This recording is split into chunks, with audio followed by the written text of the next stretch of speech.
Hello everyone, this is Ketish here. In this video, I'm going to go through the AQA Physics Paper 1 higher tier from 2018. Question number 8 is on the atomic structure, mainly to do with generating electricity, fission and fusion reactions. So, nuclear power stations generate electricity through nuclear fission. Electricity can also be generated by burning shale gas. Now, shale gas is gas which is similar to methane. Shale is actually the source, right? It's actually from underground. Shale gas is natural gas trapped in rocks. Shale gas can be extracted by a process called fracking. There is some evidence that fracking causes minor earthquakes. Burning shale gas adds carbon dioxide to the atmosphere. So like any other gas, it is going to add carbon dioxide to the atmosphere. Describe the advantages of nuclear power compared with the use of shale gas to generate electricity. Well, if it's producing carbon dioxide, that means it's going to cause global warming because carbon dioxide is a greenhouse gas, and if it causes global warming, then there are consequences to that as well. Now, nuclear power, on the other hand, is not going to produce any carbon dioxide, and the advantage of using nuclear power is that the power generated from nuclear is much higher than the energy generated by burning fossil fuels or shale gas.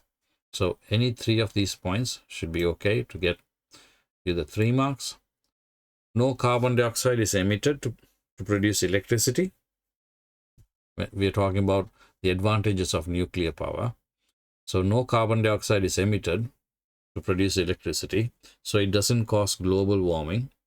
Nuclear power also doesn't cause earthquakes, and more energy is released per kilogram of fuel compared to shale gas. What is the name of one fuel used in nuclear power stations? Nuclear power stations mainly uses either uranium or polonium. Next question.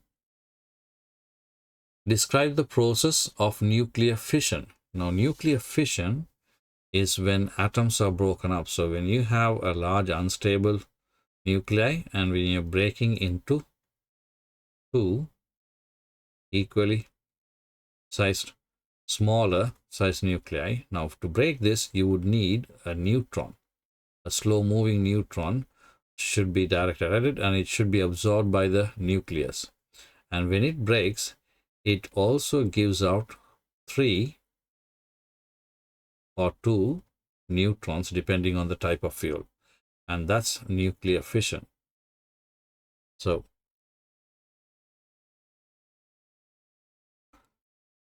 a neutron is absorbed by a large nucleus. The nucleus splits into 2 smaller nuclei, releasing energy and gamma rays and 2 or 3 neutrons.